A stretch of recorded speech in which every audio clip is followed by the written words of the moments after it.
Well बावलो, कैसे हो? Episode 4 देख लिया फिर सभी लोगों ने, क्योंकि इसकी एंडिंग काफी सॉलिड हुई है, जो सीजन 5 के एंड गेम के लिए काफी बड़े क्लूज एंड हिंट्स कैरी करती है।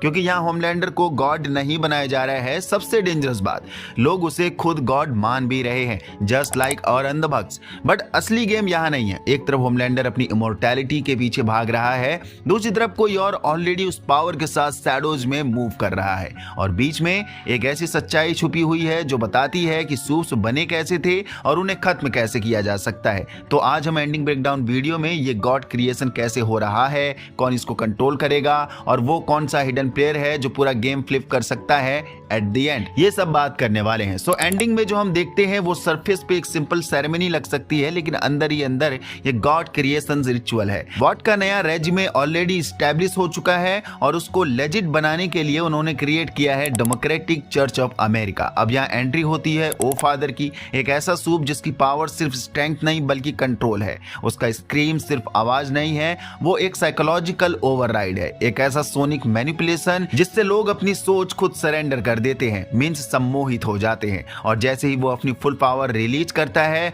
पूरी क्राउड बिना रेसिस्ट किए होमलैंडर को गॉड एक्सेप्ट कर लेती है, जो हमने देखा एंड में। बाकी यहाँ सबसे इंपॉर्टेंट चीज क्या है, ये लोग कन्विंस नहीं है, ये प्रोग्राम किए गए हैं ओ फादर की मैनिपुलेटिव स्क्रीम के द्वारा, और होमलैंडर वो बस खड़ा है एंड लिटरली अपनी भक्ति को इनहेल कर रहा है, यानी फाइनली उसका सपना गॉड बनने का रियलिटी बन रहा है। लेकिन अब सबसे बड़ा सवाल ये है, क्या ये सब होमलैंडर कंट्रोल कर रहा है या ओ फादर उसे कंट्रोल कर रहा है, मींस भीड़ के साथ साथ होमलैंडर को भी? क्योंकि अगर तुम ध्यान से देखो, होमलैंडर ऑलरेडी अनस्टेबल स्टेट में है, उसके अंदर डिल्यूजन पीक हो रहे हैं, और ओ फादर जैसे फैनेटिक के लिए ऐसे इंसान परफेक्ट पपेट होते हैं।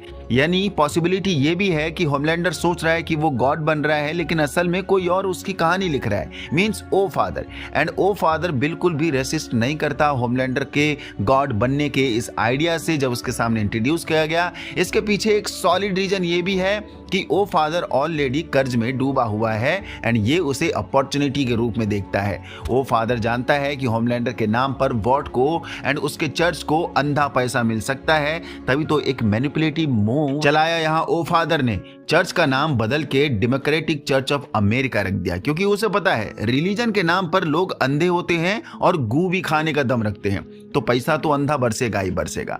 बाकी अब थोड़ा पीछे चलते हैं, फॉर्ट हार्मनी। यहाँ पूरा एपिसोड का रियल कोर छुपा हुआ है। ये वही जगह है जहां से सब शुरू हुआ था, वर्ल्ड वॉर 2, डॉक्टर वॉट और V1, ऑल्सो सबसे पहला कंपाउंड V, यानी ओरिजिन ऑफ सूप्स। और जब होमलैंडर यहाँ आता है, उसका गोल क्लियर है, इमोर्टैलिटी, लेकिन ट्विस्ट वो यूरेनियम हजार्ड बूथ में ढकेल दिया जाता है सोल्जर बॉय के द्वारा, यानी अपने फादर के द्वारा, और लिटरली सफोकेट करने लगता है। यानी एक गॉड बनने वाला इंसान एक मशीन के अंदर हेल्पलेस हो जाता है। लिटरली ऐसे बनेगा गॉड होमलैंडर भाई? एंड इस मोमेंट के बाद गैंग्स ऑफ वसीपुर का एक ही डायलॉग याद आ रहा है मुझे, तुमसे ना हो पाएगा। सो सिंबलिज्म समझ रहे हो, पावर होने के बाद भी सिस्टम के आगे वो अभी भी वीक है। दूसरी तरफ द बॉयज भी वही हैं, लेकिन यहाँ टीम एक दूसरे को ही तोड़ रही है। सबका फ्रस्ट्रेशन निकल रहा है, सबका ट्रूथ निकल रहा है, सब कुछ। और इसी केओस के बीच एक छोटा सा क्लू मिलता है जो पूरे फ्यूचर को चेंज कर सकता है। एम्प्टी सेफ, 80 साल पुराना रस्ट फ्रेशली तोड़ा गया है, मतलब कोई अभी अभी V1 लेके जा चुका है। और जब बुचर और MM कनेक्ट करते हैं, थ्योरीज बनाते हैं, तो एक नाम सामने आता है, बॉम्ब साइट। अब यहाँ से गेम और डेंजरस हो जाता है। बॉम्ब साइट कोई नॉर्मल सूप नहीं है, ये वो लोग हैं जो फर्स्ट जनरेशन एक्सपेरिमेंट में बचे थे। एंड यहाँ बॉम्ब साइट की एबिलिटीज की बात करें तो वो इमॉर्टल है, एजिंग स्टॉप्ड है और सुपर ह्यूमन हियरिंग पावर है, यानी थ्योरेटिकली वो अभी भी जिंदा हो सकता है और V1 के साथ वो और पावरफुल एंटिटी बन सकता है। अब सोचो, होमलैंडर इमोर्टैलिटी के पीछे भाग रहा है और किसी और के पास ऑलरेडी उसका शॉर्टकट है, यानी होमलैंडर तो किलस के रह जाएगा कि साला गॉड बनने की जरूरत मुझे है, और इमोर्टैलिटी का वरदान soldier boy and bomb side लेकर बैठे हुए हैं। और इसी बीच एक और मिस्ट्री लेयर होती है, क्वीन। ये दीवार पे चिपका पेड़ जैसा दिखने वाला बंदा, सरफेस पे वो एक फेल्ड एक्सपेरिमेंट लगता है, लेकिन हिंट्स कुछ और कह रहे हैं। Same trial as soldier boy, real soldier, resentment और एक इमोशनल कनेक्शन जो क्लियरली डीप ई पर है। यहाँ थ्योरी क्या बन रही है, क्वीन शायद सोल्जर बॉय का भाई भी हो सकता है। टाइमलाइन मैच करती है, बैक स्टोरी भी मैच करती है, सिर्फ एक कॉन्फ्लिक्ट है, रिच वर्सेस सोल्जर रिसेंटमेंट। लेकिन अगर ये सच है तो सोल्जर बॉय का रिएक्शन, उसका गिल्ट सब जस्टिफाई हो जाता है और ये सेटअप डायरेक्टली कनेक्ट होता है अपकमिंग वॉट राइजिंग प्रीक्वल से। यस, अगर आप में से बहुतों को नहीं पता है तो the boys original series and होने के बाद सीजन 5 के बाद द बॉयज का ही वॉट राइजिंग प्रीक्वल अनाउंस हो चुका है, जो हमें नेक्स्ट ईयर 2027 के एंड में देखने को मिल सकता है, जिसमें 1950s के टाइम की कहानी दिखाई जाएगी, सोल्जर बॉय के टाइम की, जहां Stormfront, Soldier Boy, Queen, Bombside and पुराने सारे सूप्स देखने को मिलेंगे जो भी सोल्जर बॉय के टाइम पर प्रेजेंट थे। तो ये यूनिवर्स अभी बहुत एक्सपेंड करेगा खुद को इन फ्यूचर।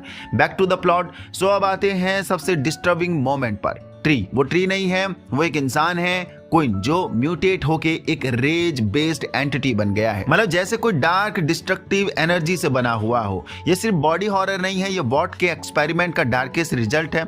और यहाँ फ्रेंची एक रिस्की मूव करता है, वो सोल्जर बॉय को मैनिपुलेट करता है, उसे भड़काता है क्वीन को किल करने के लिए, क्योंकि जब तक क्वीन जिंदा है रेज वायरस सबको अफेक्ट करता रहेगा। और जब सोल्जर बॉय फाइनली उसे मार देता है तो एक साइकिल ब्रेक होती है। लेकिन उस मोमेंट में सोल्जर बॉय के इमोशंस क्लियरली दिखते हैं, ये सिर्फ एक किल नहीं था, ये पर्सनल था, क्योंकि इमोशन उसे क्वीन के लिए दिखते हैं, जैसे मानो सोल्जर बॉय के सामने पूरा पास्ट आंखों में आ गया हो, जो कि एंड में सोल्जर बॉय इतना टूटा हुआ दिख रहा था कि वो होमलैंडर के हाथों मरने को भी तैयार था, जैसे सोल्जर बॉय ने जीने की इच्छा ही खो दी हो अंत में। सो यही चीज बूस्ट करती है कि क्या क्वीन सोल्जर बॉय का भाई था या एक अच्छा दोस्त था जिसके साथ उसका एक अच्छा पास्ट रहा होगा, लेकिन बाद में फिर मिसअंडरस्टैंडिंग के कारण दुश्मनी हो गई होगी। बाकी अब थोड़ा फ्यूचर प्रेडिक्शन करते हैं। सोल्जर बॉय क्लियरली वॉट के साथ नहीं जाएगा, मे बी दो ऑप्शंस बचते हैं यहाँ पर, या तो वो रिटायर करेगा या फिर द बॉयज के साथ मिलकर होमलैंडर के अगेंस्ट खड़ा हो जाएगा। और ऑनेस्टली रिडेम्पशन आर्क ज्यादा स्ट्रांग लग रहे हैं। दूसरी तरफ बॉम्बसाइड का एंगल ये सीजन का बिगेस्ट वाइल्ड कार्ड एंट्री बन सकती है। अगर वो V1 के साथ एक्टिव है तो पावर हायरार्की कंप्लीटली फ्लिप हो सकती है। बाकी एट द एंड अब आते हैं सबसे कंट्रोवर्शियल थ्योरी पर, स्टॉर्म फ्रंट, क्या वो अभी भी जिंदा है? ऑफिशियली हमें स्टॉर्म फ्रंट सुसाइड बताया गया था, लेकिन प्रॉब्लम क्या है, हमने बॉडी देखी ही नहीं। जस्ट लाइक होमलैंडर, सिर्फ एक बॉडी बैग देखने को मिला था, लेकिन क्या उसके अंदर सही में स्टॉर्म फ्रंट ही थी या फेक डेड? एंड या टीवी का गोल्डन रूल क्या कहता है, nobody is equal to no confirmation.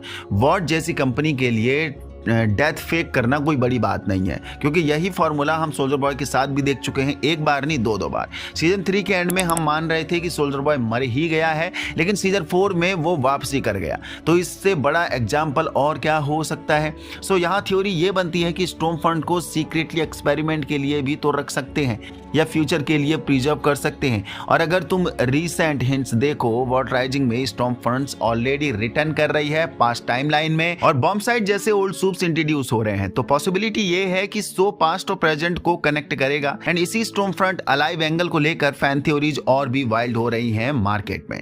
कुछ लोग कह रहे हैं स्टॉर्म फ्रंट को साइबॉर्ग जैसा बना दिया गया होगा, मे बी, और कुछ का मानना है वो एक जॉम्बी जैसी सूप बन सकती है या बन चुकी होगी। और ऑनेस्टली द बॉयज का ट्रैक रिकॉर्ड देखो, ये लोग बेट एंड स्विच करने में मास्टर हैं, तो ये ट्विस्ट कंप्लीटली पॉसिबल है। अगर ऐसा होता है और नेक्स्ट एपिसोड में हमें स्टॉर्म फ्रंट इंट्रोड्यूस होती है तो मजा ही आ जाएगा। बाकी अब रियल क्वेश्चन, क्या स्टोरी का इस ट्विस्ट की जरूरत है? अभी ऑलरेडी इतने आर्क्स चल रहे हैं एक साथ, होमलैंडर गॉड बन रहा है, रायन का अलग एंगल चल रहा है, जो रायन एक अल्टीमेटम मान रहे हैं कि एट द एंड आकर होमलैंडर को वही पेलेगा। सोल्जर बॉय का रिडेम्पशन अलग है, बॉम्बसाइड की मिस्ट्री अब और एक और नई चीज इंट्रोड्यूस हो चुकी है।